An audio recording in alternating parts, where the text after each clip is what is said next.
Good evening, everyone.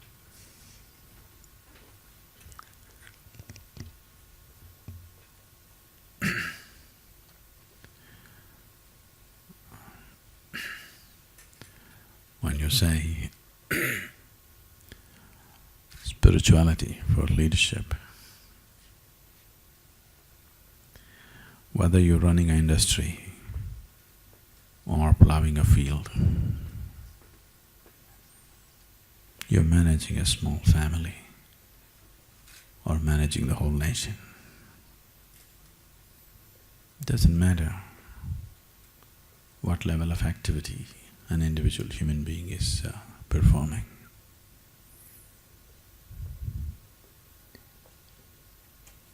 In our activity, in our physical and mental capabilities, we may be different. No two human beings are equally capable when it comes to our body and mind. But no two human beings are different when you talk about the innermost core of the human being. So when we say spirituality, there is no particular spirituality for the leadership. There is spirituality. There is a spiritual possibility for every human being. It doesn't matter what level of activity we're performing.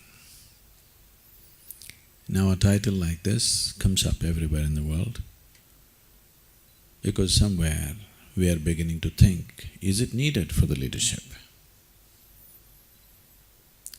Because I have become educated, because I have earned money, because I have become powerful, do I need a spiritual process? That's a question.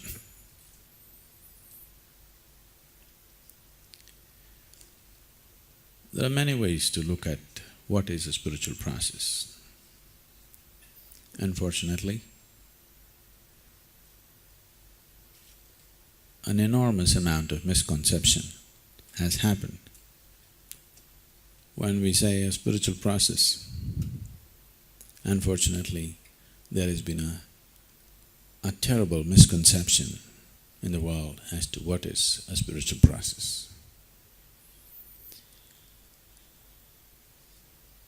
Whatever different rituals and processes that different religions attach themselves to, generally is passing off as a spiritual process.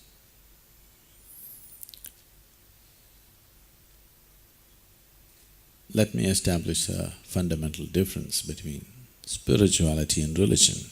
I'm not against your religion, whatever your religion is, but we must understand what is the difference, otherwise it'll get mixed up. The moment you say, I'm a religious person, you refer to yourself as a believer. Believer means whatever has been told to you, either by your parents or your teachers or your books or scriptures, you believe that. Belief essentially means you've assumed something that you do not know. The moment you say, I'm on the spiritual path, you refer to yourself as a seeker. The basis of seeking is, you know that you do not know. Only if you realize and admit that I do not know, you can seek. If you do not admit that I do not know, you cannot seek. I do not know is a tremendous possibility. Only when a human being realizes that he does not know, the possibility of knowing ever arises in his life. Otherwise, we will just assume something or the other. Whatever that assumption may be, I'm not questioning whether it's true or not. All I'm saying is I want you to know the distinction.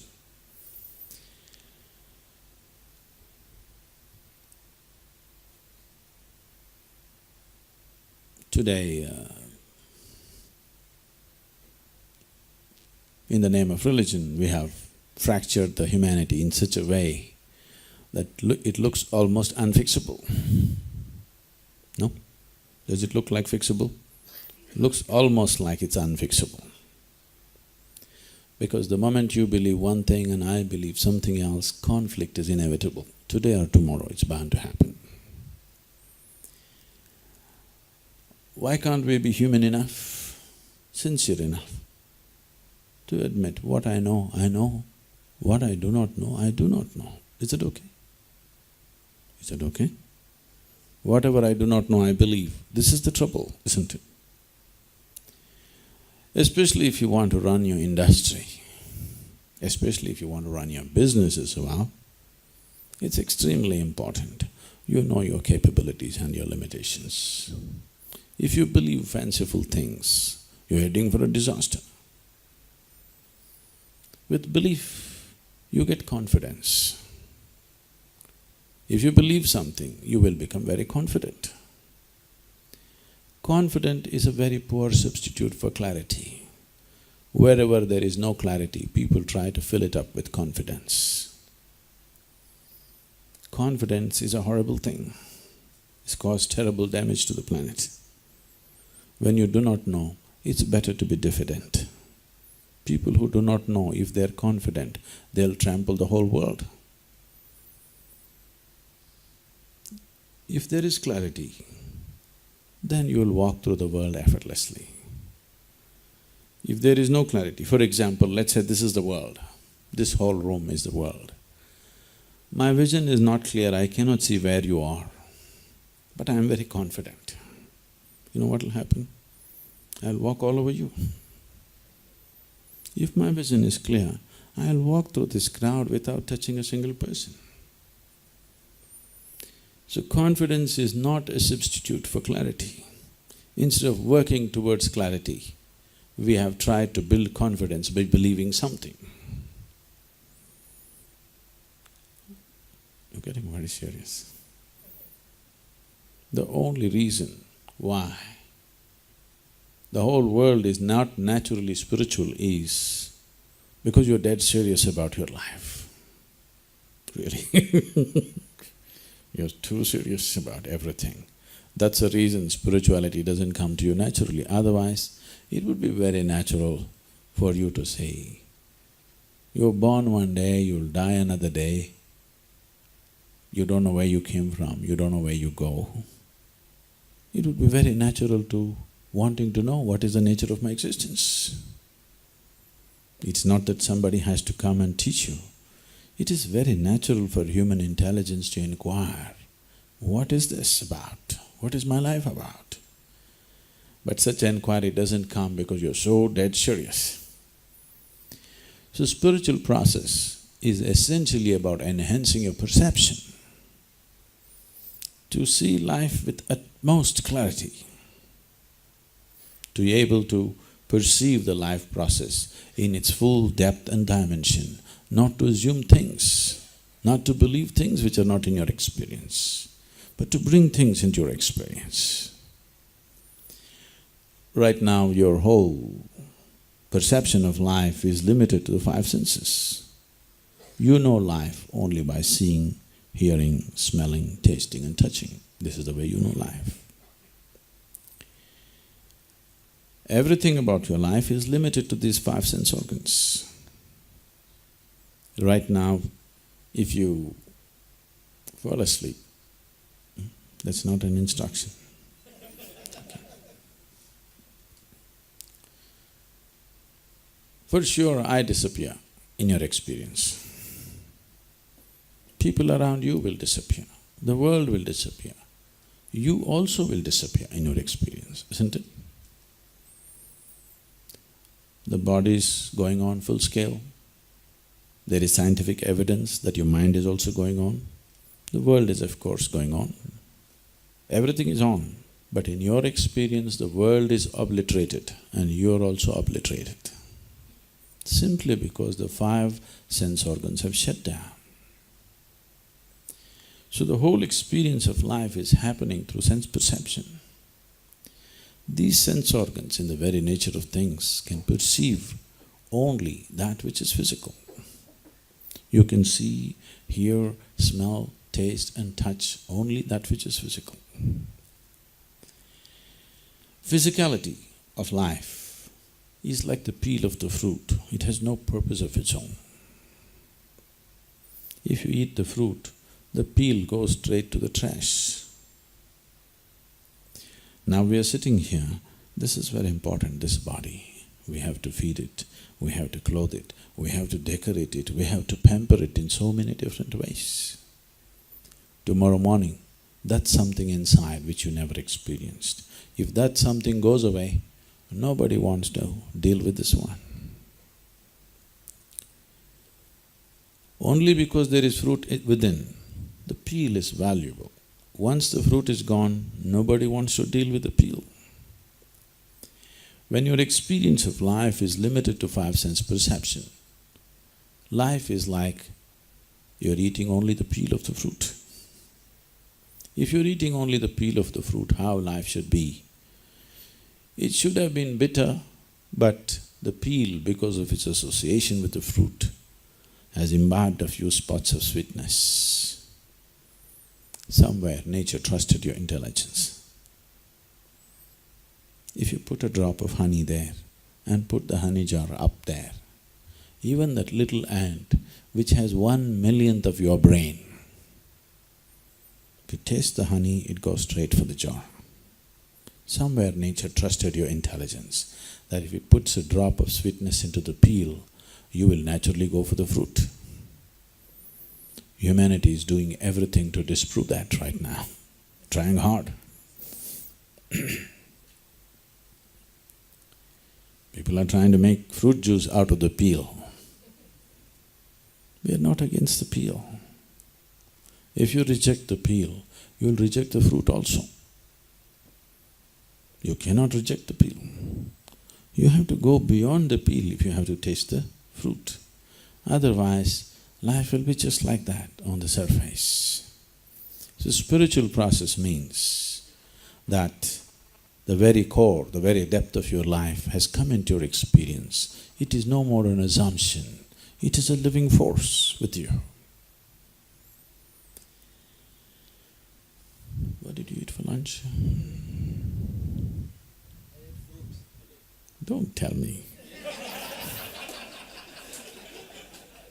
All right, we believe you. Chicken fruit he ate. All right, banana, okay. So you eat a banana. Over the afternoon, the banana becomes a human being. Isn't it so? What you call as my body is something that you slowly accumulated. You eat a banana and banana becomes a human being. If you make a banana into a human being right here, who can make a banana into a human being? Only a creator can do this, isn't it? Is it a small phenomenon? Making a banana into a human being, is it a small thing? Please say all of you doing such a miraculous thing. Whether you eat a banana or rice or this or that or whatever you eat, you're making it into a human being. There is something within you which can make a banana into a human being. The very source of creation is functioning from within you. The only problem is, it's happening unaware. You are not aware of it.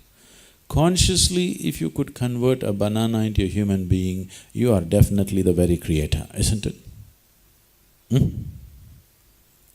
This is the choice every human being has. You can exist here either as just a piece of creation, a piece of flesh and blood, or you can exist here as the creator himself. This is a choice every human being has. If you found access to that which is the very source of creation within you, obviously you would live your life in a magical way.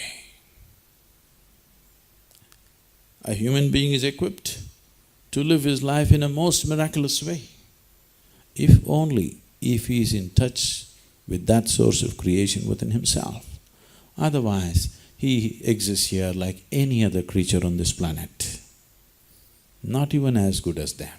Please see, all the other creatures on this planet, stomach full, their life is settled. You are not like that. Stomach empty, only one problem, food. Stomach full, 100 problems. Your problem started only after your stomach became full, isn't it? When survival is in question, it's a big deal. Once it's taken care of, it doesn't mean anything for a human being. Because once you're human, somehow the basic processes of survival are not fulfilling enough. Not that you should not do them or you need not do them, it is necessary, but they can only be a part of your life, they can never be the whole of your life. For any other creature, eating, sleeping, reproducing and dying one day is a complete process. You have to eat, you have to sleep, you have to reproduce, you have to die one day, but somehow this is not a complete process for a human being. He is longing that something more should happen to him, isn't it? Whoever you are, wherever you are, whatever you are right now in your life, whether you are at the peak of your life or you're in the dumps, you are still longing to be something more than what you are right now, isn't it so? They have tried to teach you all kinds of pacifist philosophies. Be content with what you have, do not be greedy, do not aspire for this, that. You'll agree with all this. Suppose you fall sick and you're feeling weak, you agree with this philosophy. I must be content with what I have. Tomorrow morning there is little bit of energy coursing through your body and there's an opportunity in front of you. Isn't it so? Yes? With all these philosophies, they have not been able to quieten a single human being on this planet. Please see, everybody is longing to be something more than what they are. If you know money, you're thinking of more money. If you know property, you're thinking of more property. If you know knowledge, you're thinking of more knowledge. If you know love, you're thinking of more love. Whatever you know best, in that you're trying to be little more. No, I have no such desires, I've given up all my desires. I just want to attain God. Oh. Somebody is just longing for a small piece of creation and you call that greed. Now you want the very creator. What is this? This is super greed, isn't it? Yes? Somebody is willing to settle for a small piece of creation. You want the creator himself. This is greed without limit, isn't it? So there is something within you which wants to be something more than what it is right now. If that something more happens, it wants something more. If that something more happens, it wants something more. There is something within you which does not like boundaries. Please see this. If I put you in a 5x5 cubicle, imprison you, you will feel terribly imprisoned. Tomorrow if we announce your liberation and liberate you into a 10x10 cubicle, you will feel great for a day and once again you'll feel horrible. Then we'll liberate you into a 100x100 cubicle, you'll feel wonderful for some time and then same thing. It doesn't matter where I set the boundary, the moment you touch the boundary, you want to go beyond that, isn't it so? There is something within you which does not like boundaries. If I make you the king or queen of this planet, will you be fulfilled and settle down? Don't look at me, hopefully. I will not do such a mistake. I'll not make such mistakes. If you become the king or queen of this planet, will you settle down? You will look at the stars, isn't it? So there is something within you which wants to become boundless, unwilling to settle for any boundary. But you're seeking boundlessness through physical means. The very basis of physicality is a defined boundary. Only because there is a defined boundary, you can call this a physical body. If I take away this boundary, you cannot call this a physical thing anymore, isn't it? The very fundamentals of physicality is a defined boundary. But there is something within you which doesn't like boundaries. So there is something within you which is constantly longing to touch a dimension beyond the physicality. So if this dimension beyond the physical becomes a living reality in your life, you are spiritual. That means your desiring process has moved from a compulsive nature to a conscious nature. Now, your desiring is a conscious process. You can desire when you want and put it to rest when you don't want. It is no more compulsive. That means you are not in pursuit of happiness anymore. Your life has shifted from being in pursuit of happiness to an expression of joy. Right now, the whole world is being destroyed only because humanity is in pursuit of its happiness. In pursuit of our happiness. In the last 150 years, we have engineered this world in a million different ways. We have fixed it and fixed it and fixed it. Our country still needs much more fixing, but a large part of the world, the western part of the world is heavily fixed up. If you fix it anymore, there won't be a planet left. To that extent we've fixed it. Because of this, much comfort and convenience has come. In many ways, in every way, we are the most comfortable generation ever on this planet, isn't it so? I'm saying this after the meltdown. No? After the meltdown, are you still not living better than your father and grandfather? Materially, I'm saying? No? You definitely are, isn't it?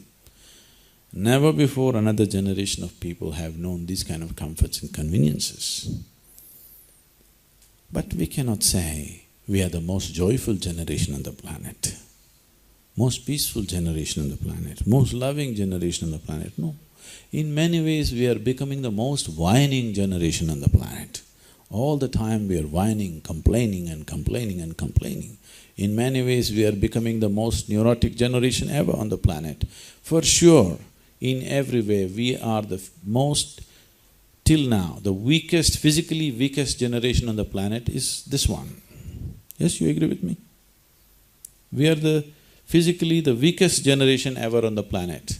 Even the previous generation was physically stronger than you, isn't it? So spiritual process essentially means this, that we understand by fixing the outside, only comfort and convenience will come to our lives. Well-being will not happen to us. Well-being will happen only if we fix the interiority, because the basis of your experience is within you. Do you see me right now, all of you? Can you see me?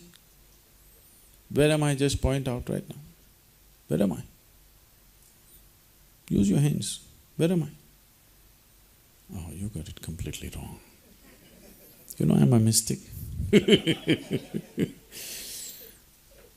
This light is falling upon me, reflecting, going through your lenses, inverted image in the retina. Don't you know the whole story? So where do you see me actually? Within you. Where do you hear me right now? Within you. Where have you seen the whole world? Within you. Everything that you ever experienced in your life, darkness and light, pain and pleasure, agony and ecstasy, happen only within you. You have never experienced anything outside of you, isn't it? The seat of your experience, the basis of your experience, the foundation of your experience is within you. If the basis of your experience is within you, how you experience the world should be determined by you, isn't it so? Yes? What is happening in the world? Your problem, the only and only problem that anybody has is, life is not happening the way you think it should happen. Do you have any other problem? No other problem in life, isn't it? The only problem is, life is not happening the way you think it should happen. In the same breath, you also claim you believe in God. If you believe in God, if it's not happening your way, it must be happening His way, isn't it? but you don't want it to happen his way. You want him also to do it your way, isn't it? Every day, 90% of the human population is every day advising God how to run the world. Listening to all this advice, he must be so thoroughly confused the inconsistency of the advice. If at all if he's listening, I hope he's not. If he's listening, he's finished. The world is not happening your way. I'm glad. I'm really glad. Because if it all happens your way, where do I go? Where does everybody else go? This is the nature of life. The world will happen to some extent your way, some extent my way, some extent somebody else's way. All of us have a little stake in it, but never the world will happen 100% your way or my way, isn't it so? Isn't it so? Does your family happen 100% the way you want it? Does it happen? Does anybody in your life, your husband, your wife, your parents, your children, your friends, anybody, do they happen 100% the way you want them? Not a single person, not even your dog. Even he does his own thing these days. Nobody happens your way. That's not the problem. The problem is, this one is not happening your way. That is the problem, isn't it? This person is not happening the way you want him. That is a problem. If this one was happening 100% the way you want him to be, would you keep him blissful or miserable? Definitely blissful. You wouldn't need a teaching. You wouldn't need a scripture written, please choose bliss, don't choose misery. Do you need a teaching like this? I can trust you on this one, isn't it? If there is a choice between pleasantness and unpleasantness, for yourself, I'm not talking about your neighbor, for yourself, definitely the choice is pleasantness. When you are feeling very pleasant within yourself, your body and your mind will function at its best because you are no more an issue.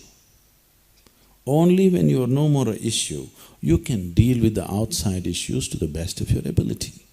When you are an issue yourself, how can you deal with the world? Just by accident, isn't it? If you're successful by accident, then anxiety is natural. How else can you be? If you somehow bullshit yourself into well-being, always you'll be anxious.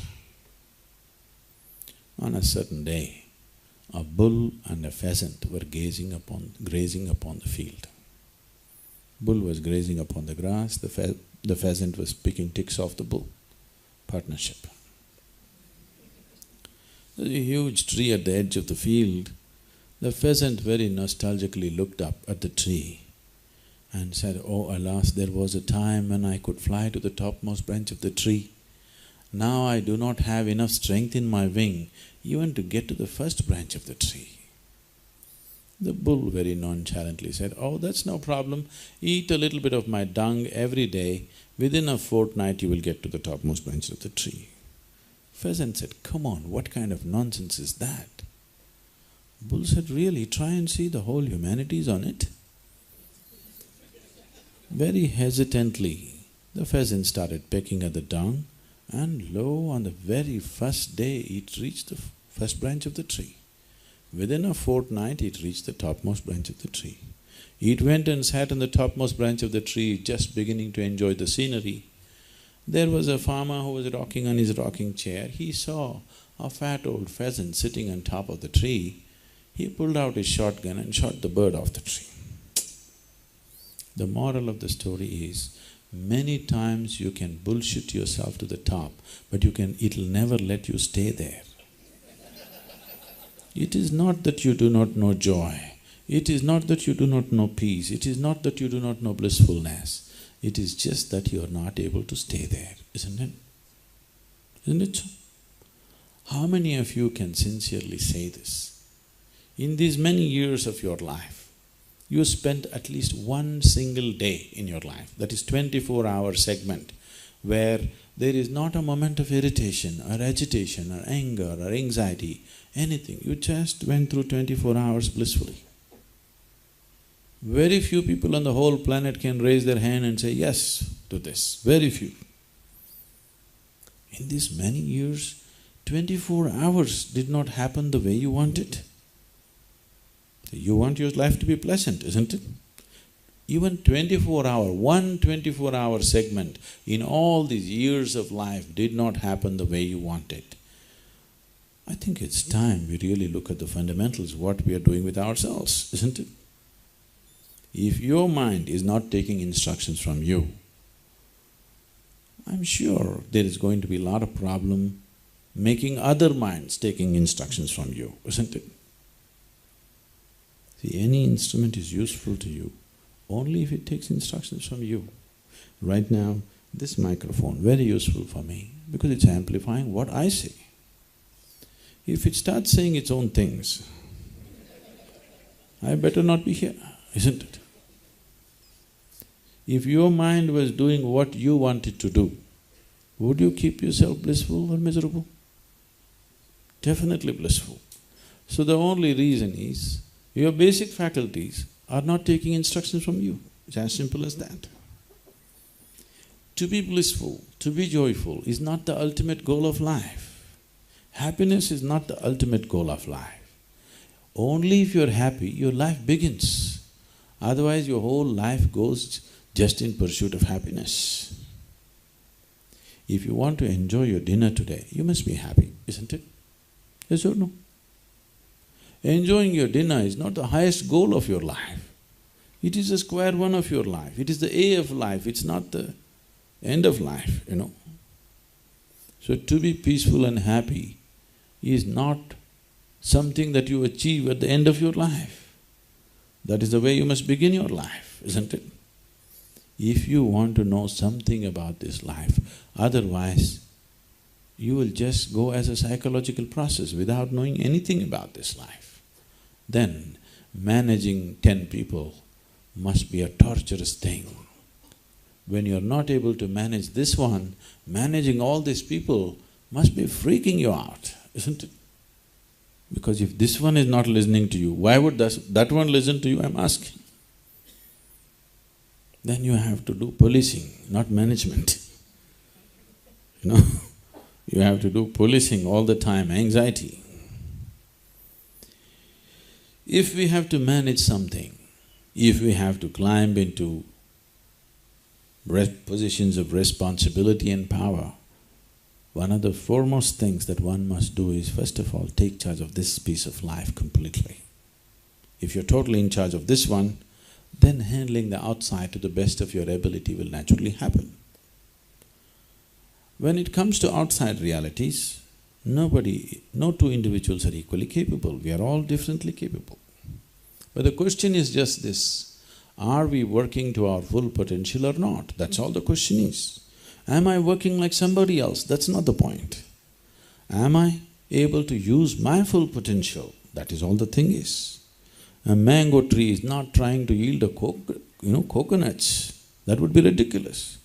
But are you able to put out the best that you can? In our lives, if we do not do what we cannot do, there is no problem. But if we do not do what we can do, we are a tragedy, isn't it? Yes or no? We are a disaster. Right now I would say a large percentage of humanity is a disaster because most human beings are functioning at 15 to 20% of their natural capabilities, because all the time they are an issue by themselves. When you're an issue by yourself, you cannot deal with the world the way you want to. Especially if you want to manage large situations, it's extremely important that you are not the issue.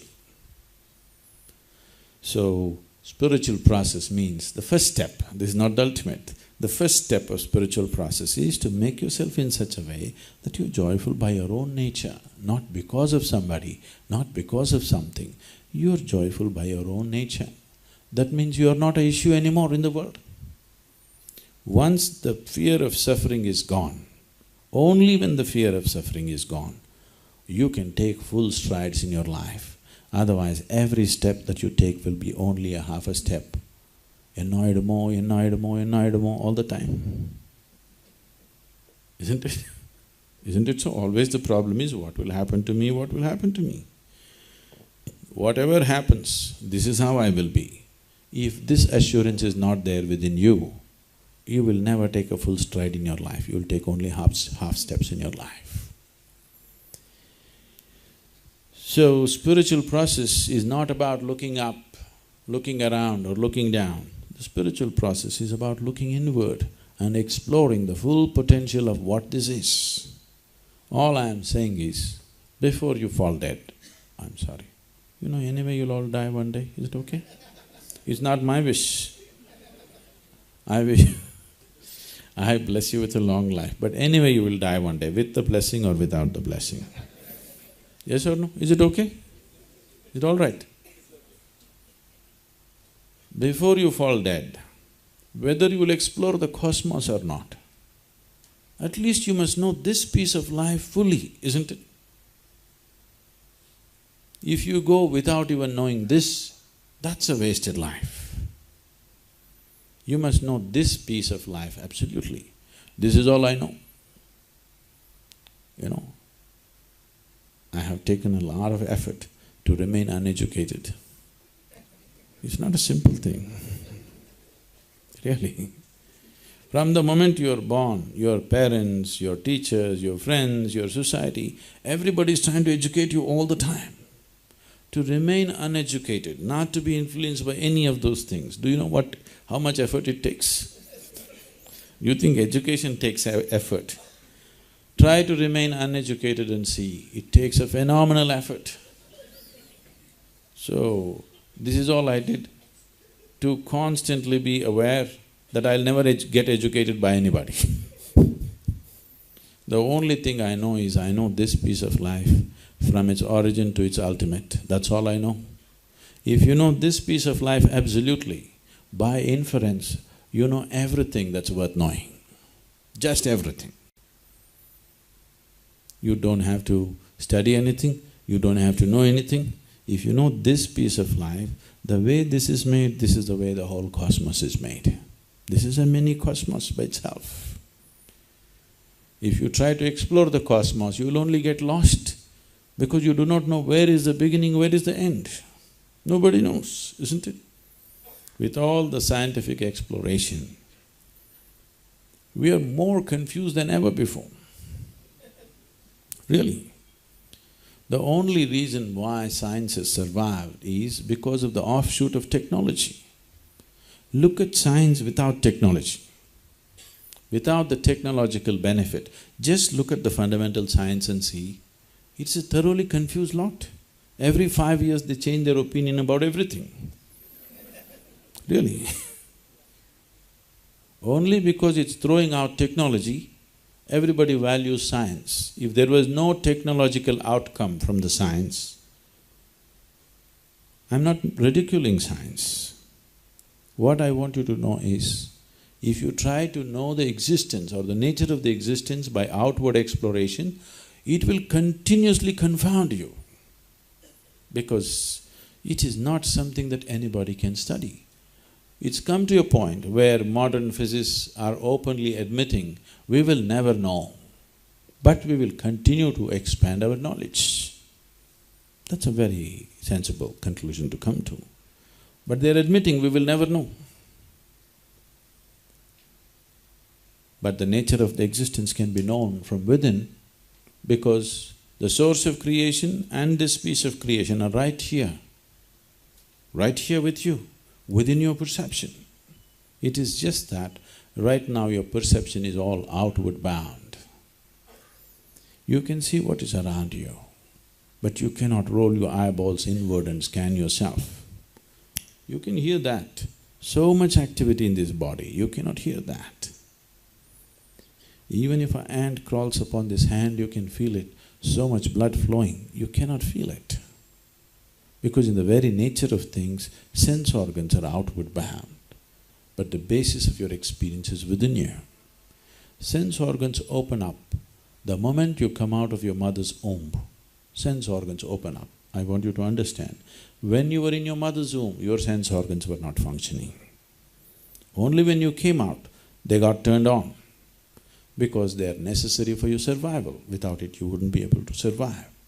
Whatever is necessary for survival, nature opens up for you at the time of birth.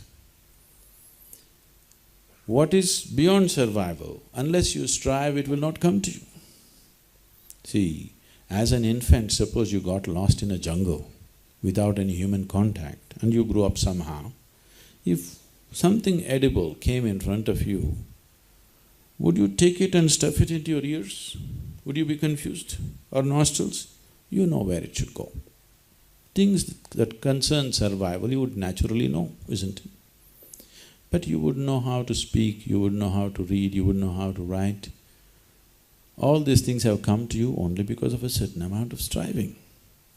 Do you remember that A, that alphabet A, what a terribly complicated nonsense it was when you were 2 years of age? 1,000 times you had to write it to get it. Today it just happens because so much striving has gone into it, isn't it?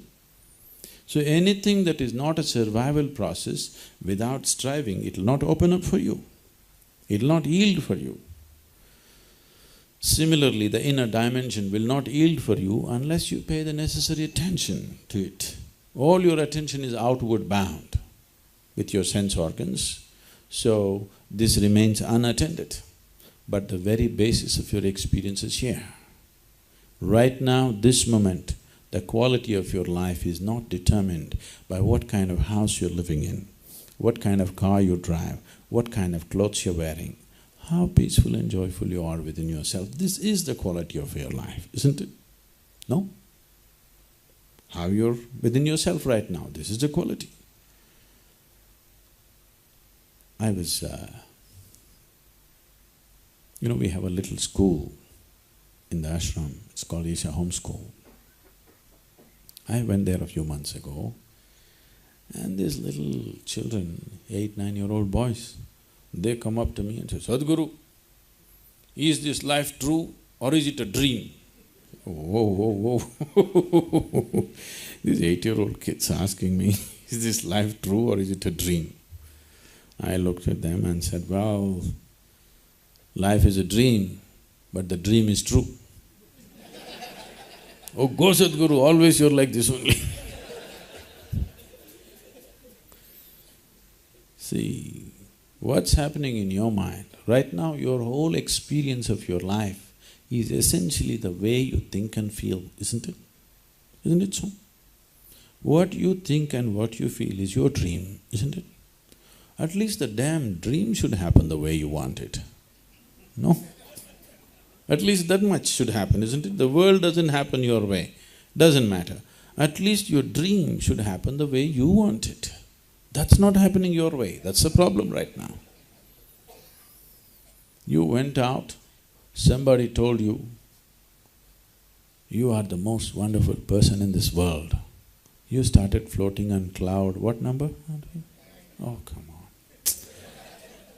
I tell everybody in South India we do 11.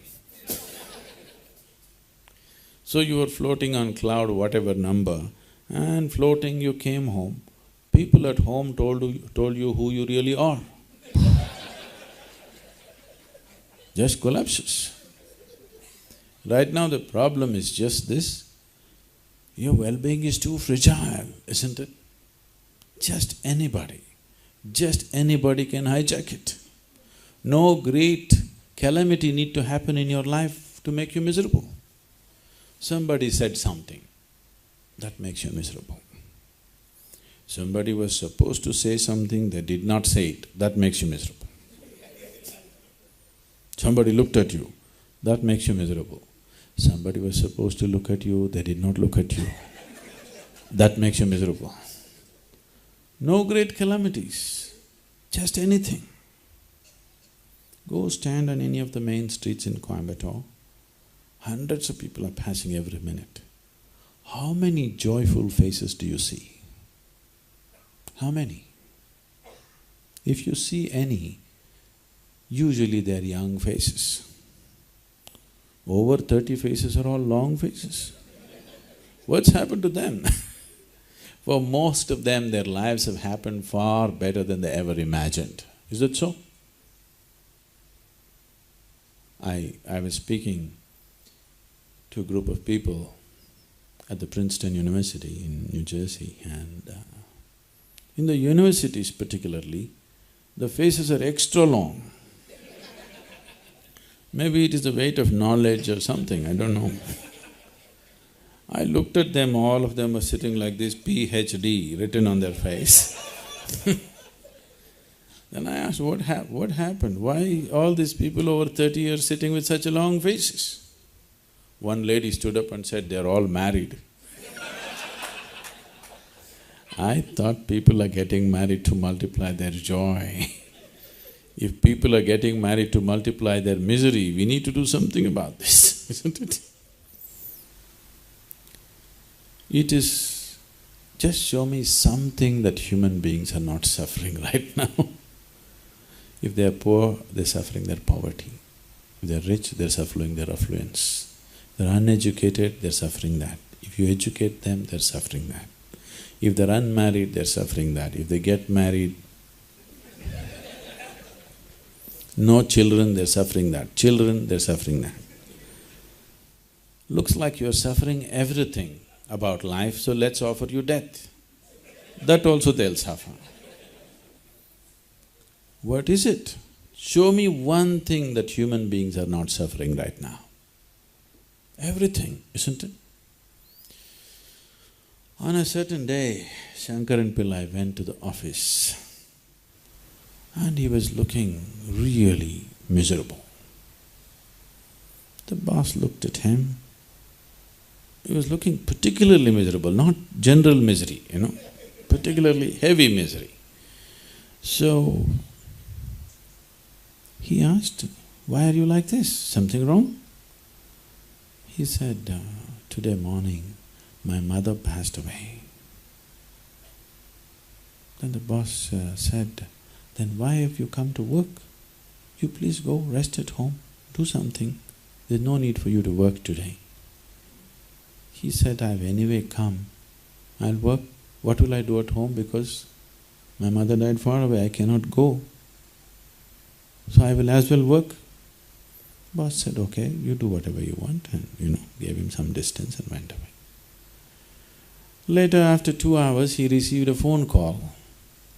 And he came to the boss's office to receive the phone call, and he received the phone call. After that, he became super miserable. Then the boss asked, what happened now? He said, my brother called, and my brother says he also lost his mother. Double misery,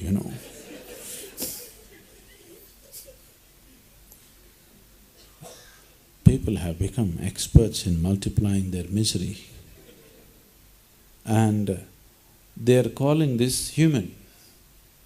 If people are miserable, you ask them, why are you like this? After all, I'm human. Why are you associating being human with your limitations, with your misery, with your unpleasantness? Why are you not associating being human with the great possibilities of being a human being? Why are you not associating being human with your joy, with your blissfulness, with your ecstasy, with your love? No. Being human means I'm in pain and suffering, because this is a democracy, it goes by the majority.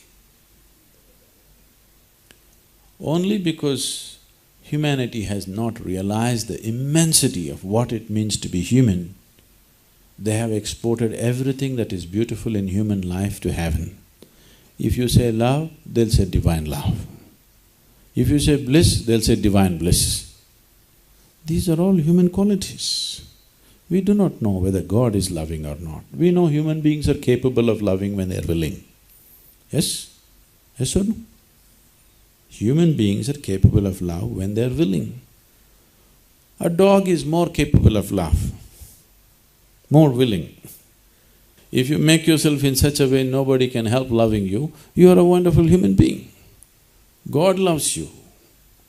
We're just wasting time, focusing too much up.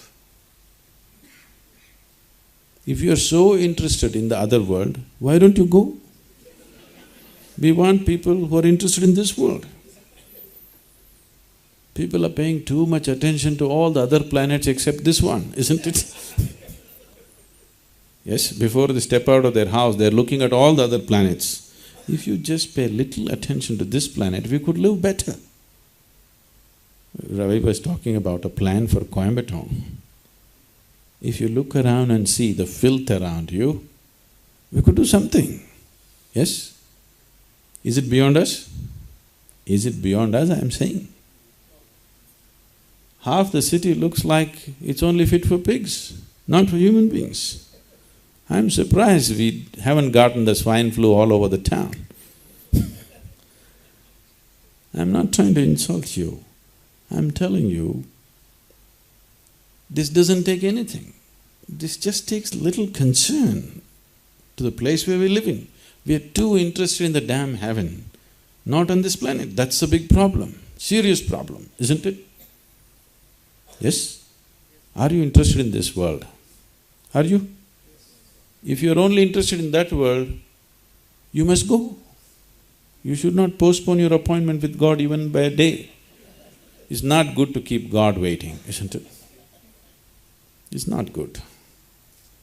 This is not about God, this is just rudimentary mind.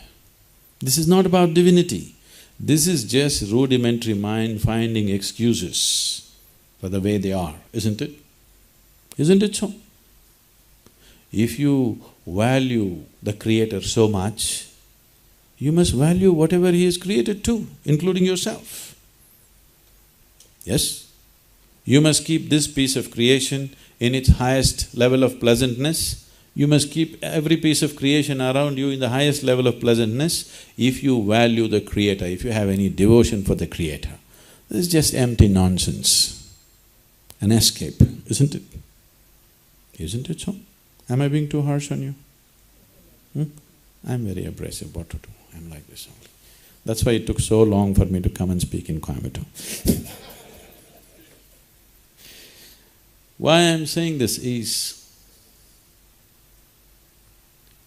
a human being who does not realize the full depth of who he is bound to live a very surface and frivolous life. If something within touches, suddenly everything around him will change. Because once you realize the beauty of what's happening within you, you will want everything around you in the best possible way, no other way. So spiritual process is not about going away somewhere, it's a homecoming. Someone came looking for Isha Yoga Center, very close to you, to a nearby village. They asked the local boy, how far is Isha Yoga Center? The boy said, it's 24,996 miles. He said, what, that far? He said, yes, the way you're going. If you turn around, it's just 4 miles. The well-being that you're seeking, if you run this way, it's an endless distance. If you turn this way, it is right here, because the basis of your experience is within you. If this one is feeling pleasant, then it will naturally do its best. And you can only do your best, you cannot do anything more, yes? You cannot do anything more. This is all the question is, are you doing or are you working? Are you living to your full potential or no? That's all the question is. This is not about being superhuman. This is not at all about being superhuman, but this is about realizing that being human is super. If that realization has not come, what an immense possibility it is to be human. Then human beings exist like any other creatures, eating, sleeping, reproducing and dying, and you're not even good at it, I want you to know. Eating, you're not good at eating, I'm telling you. There are insects and worms which can eat 1,000 times their body weight in 24 hours. That is, if you are 50 kgs, you can eat 50 tons of food. That's a real party, isn't it? You are not like that. If you eat little more, you either end up at the doctor's or the toilet. You are no good at eating. Sleeping, you have the most comfortable mattresses. If you lie down there a few more hours than you should, you will be extremely uncomfortable. There are birds and insects and animals which sleep 3 months at a stretch, 6 months at a stretch. You are not good in sleeping department either. Reproduction, to bear one child, how much fuss? How much fuss? They are bearing in hundreds, thousands, some of them in millions. You are not a competition even in the reproduction department. Though we are little over 1 billion people, you're still not great at it. All these things, those tiny creatures can do far better than you, is that so? They can eat better than you, sleep better than you, reproduce better than you. You also need to do this, it's only a part of your life. You can never make it the whole of your life. If you try to stretch it to the whole of your life, after some time you wonder why you existed at all. I don't know if you've seen… Have you been close quarters with people who die? Have you seen people dying? 80% of the people who die on this planet, the last moment of their exit, what you see on their face is bewilderment, because life did not even begin. All that happened is thought and emotion. Thought and emotion is psychological process, it is not existential life. When the moment of death comes, suddenly they realize they never lived. That should not happen to you. Whatever may happen to you or whatever may not happen to you, you should not avoid this life and go away, isn't it? You must experience this life and go. If you're experiencing this life, because you cannot experience any other life, please see this. You can only experience this life. If you experience this life in its full depth and dimension, this is your spiritual process. If you experience this life in full depth and dimension, you will naturally be blissful. When you are pleasant, you will naturally be pleasant to everything around you, isn't it so? When you are feeling wonderful, aren't you wonderful to everybody? When you are feeling nasty, you tend to be nasty to other people too. This is the only insurance. We have always tried to produce good people, that's a huge mistake. We need sensible and joyful people on this planet. Joy is an insurance, please see this. When a man is joyful, he is a wonderful human being. When he is not, you can't trust him. Yes or no? Is that true with you? Yes or no? When you are very happy, aren't you a wonderful human being? We can trust you with anything, because you will be pleasant to everything around you. When you are feeling unpleasant, we cannot trust you as to how you will behave, isn't it? It doesn't matter how much morality has gone into you, how much teaching has gone into you, how much religion has gone into you, still we can't trust you because you will find loopholes in everything. After all, it was all created by you, so you can also find loopholes in it. Haven't we found? But when a man is happy, you will see he's fine with everything around him. Please, if you have questions, any kind of question. How do we get in touch or start the process of getting in touch of our of the journey within? Is it just through meditation? I believe it can happen just suddenly.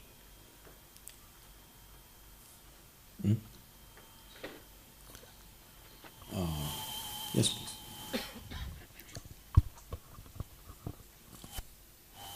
How do we get there?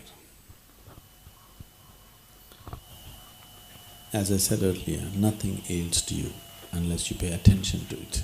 Is that so? Even with your outside life? Nothing really ails unless you pay attention to it, isn't it? So this needs some attention too. When I say attention, not standing in front of the mirror and paying attention, not that kind. It needs an attention to you. When I say you, I am not talking about your body, I'm not talking about your mind because your body and your mind are an accumulation. You gathered them over a period of time, isn't it? When you were born, you were only so much. Now you become this much, how? All the food that you've eaten, this is just a heap of food, isn't it? What you call as my mind is a heap of impressions. So what you gather can be yours, but cannot be you, isn't it so? Is that okay? I'm sitting here, suddenly if I say, this tumbler is mine, you'll think, oh, okay, Sadhguru has some problem. But it's okay, people say he is wise, let's listen. After some time, I say, this is me. Then you say, let's go. Yes or no? This is what has happened to you. Let's say food came upon your plate, you look at this food and say, this is my food. You say, okay. After some time you eat it, and then you say, this is me. This is a serious problem, isn't it? Yes or no? A very serious problem. All this countless number of people who walk this planet before you and me, where are they? They're all topsoil, isn't it? This one will also become topsoil unless somebody chooses to bury you real deep, fearing that you may rise from the dead or something like that. So what you accumulate cannot be you. Paying attention to your body, paying attention to your mind is not paying attention to yourself. Right now you have no faculty to pay attention to yourself because you have only 5 sense organs. The other dimensions of perception will not open up unless there is a little bit of attention and striving towards that. So we have evolved a system where if we can keep you or hold you for about 28 to 30 hours in a focused atmosphere, we can give you another dimension of perception, which is not of the outward. Something beyond the body, something beyond the mind becomes alive within you.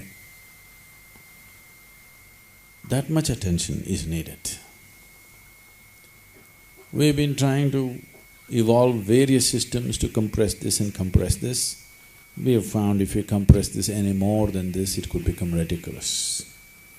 So, about 28 to 30 hours of focus time. When I say focus, I am not talking about mental focus. I am talking about focus of a different kind. Due to lack of vocabulary, I am saying focus. A kind of atmosphere. See, this is… what is this? Is it technology or is it medical institution? Management, okay. There are doctors in the crowd. Are there surgeons? Okay. Are you a surgeon? Okay. How many people die on your table every year? Oh, okay. So if I ask this to any surgeon, generally most surgeons, including the bad ones, average success is 99.5% success across the world, really. That is because there are a few bad ones who add that 0.5. Dying on the table is rare now, isn't it? There was a time, in this country there is recorded history that for more than 12,000 years we've been conducting surgery, major surgeries in this country. But they did it under the tree. When there was no other way, when they were quite sure the man will die, last resort, they would open him up and do whatever they could do. Maybe the surgeons were as capable as you are today, as sure-handed as you are today, but still success rate was around 25 to 30%, 70% of the people moved on. This is essentially because the surgery was conducted under the tree. Today, we have fixed the conditions. The surgery room is sanitized in such a way, in almost they're more rigorous than the religious people. And you're glad they are, isn't it? Suppose we take off the operation rooms and we ask all the surgeons to conduct their surgery on the street side, once again the percentage will drop to 25% success. Am I okay on this? With all the modern technology, it doesn't matter. You do it on the street, only 25% will survive, others will go. It's because the atmosphere is fixed. Now you want a spiritual process to happen. We want to touch a dimension which is beyond the body, a deeper surgery than any surgeon can do. And you want to do it on the street side. No, it won't work like that. That is why probably we have acquired a reputation of being almost fanatically rigid. These atmospheres are maintained. That's the reason why the experience at Isha is so strong. See, today we are about 1,800 full-time volunteers and over 1 million part-time volunteers across the world. We are not offering them any miracles, no ticket to heaven, nothing. All of them working without any salaries, without any income. We are like, 7 days of the week, 365 days. Our schedules are 20 hours a day, 18 to 20 hours a day. Why are people working like this? Just the strength of their experience. And one important ingredient is, yes, we train the surgeons also well, but one important ingredient is we maintain the atmosphere in such a way that nothing can ever go wrong. It looks very rigid. If you see your mother is ill, you want to go into the operation room, it doesn't matter who you are, they just push you out. Do they or no? Or you're crying, it's okay, you come and cry inside the operation theatre, they won't allow you. It doesn't matter what your emotion is, they just push you out, isn't it? Because of that your mother may survive, because they didn't let you in. Isn't it so? So, we maintain similar conditions for which we're very unpopular. But that's the reason why it works. Without the necessary atmosphere, either out of unscrupulousness or over-eagerness, people started doing spiritual process on the street side, and that's why it's become so ridiculous. Today, anybody who considers himself a reasonably intelligent person doesn't want to have anything to do with spiritual process because it's become such a ridiculous nonsense, been presented in such a horrific way. If you need intelligence to be successful in your outside reality, you need much more to transcend that dimension and reach another dimension, isn't it? But today it has become like this, if you are no good at anything in the world, then you become spiritual. Isn't it so? If you're not good for anything else in this world, then you naturally turn spiritual. That's not how it is. That's not the kind of spirituality I'm talking about. So, it needs a committed atmosphere. Without that, subjective technologies cannot be opened up unless there is a very focused and committed space. Without that, it cannot be done. That's the reason why these atmospheres are set like this. This is too casual. Please. My question is just that if I am not my body or my mind, so how can I be defined, or can I ever be defined? How can I be defined, or can I ever be defined? That's your problem. Why are you telling me? So, if I'm not my body or my mind, then what is it? How do I know I exist or whatever? When you were born, were you this big? And When you were born, were you this big? no. You sure? Yeah. Okay. So obviously you gathered the body, isn't it? Yeah. When you were born, did you have all this thought in your head that you have now? No. Obviously you gathered that also. Yeah.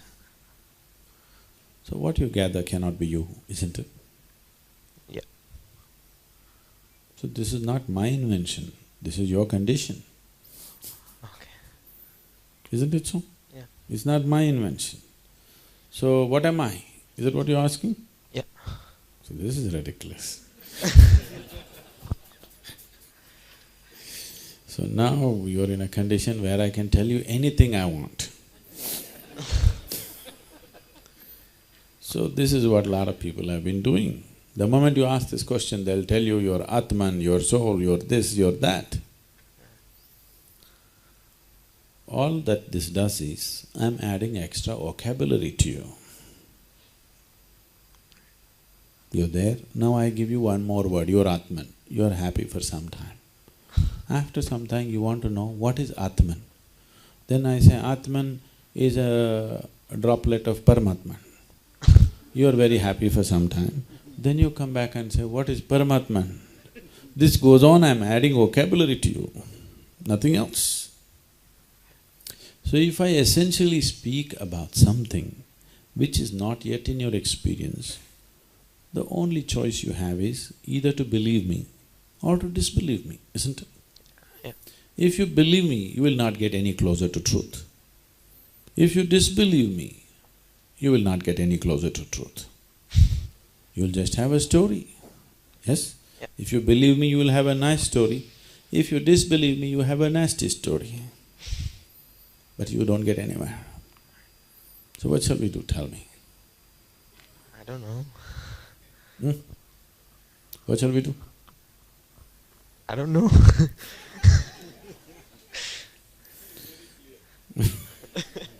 Do you exist? I think I do, yeah. Huh? Yeah, I do. So that's not in question. Your existence is not in question. The nature of your existence is in question, isn't it? Yeah. Your very existence is not in question. You know you're there. But what is this is the question. If I tell you, it is not going to solve the problem. But do you understand what it means to live here without even knowing what you are? Does it make any sense? You think you will do anything right with your life if you do not know the fundamental nature of who you are? No. Do you think you will do anything right? No. Can you? No. No.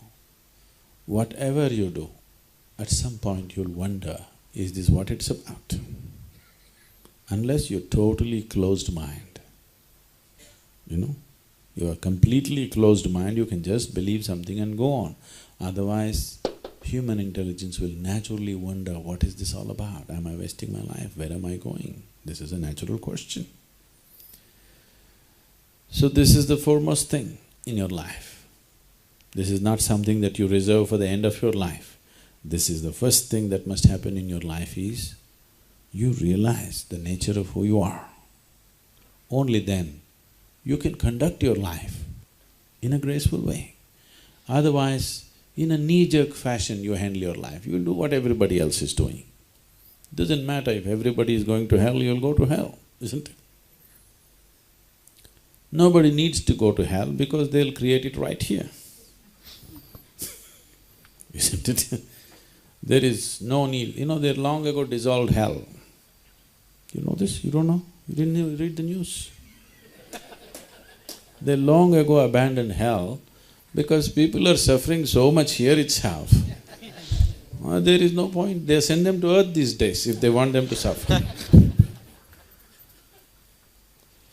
This mind, which is the most miraculous machine on the planet, the most sophisticated machine on the planet is human mechanism, isn't it so? Yeah. Yeah. More super than the supercomputer? Yeah. But now, most human beings have turned this into a misery manufacturing machine. All the misery on this planet, where is the manufacturing unit? Coimbatore? No. It's in your mind, isn't it? So this mind, you can operate it in a miraculous manner only if you understand the nature of what this is. If you do not understand the nature of what this is, you'll handle it by accident. If you exist here as an accident, you are a potential calamity. That should not happen to a young man like you.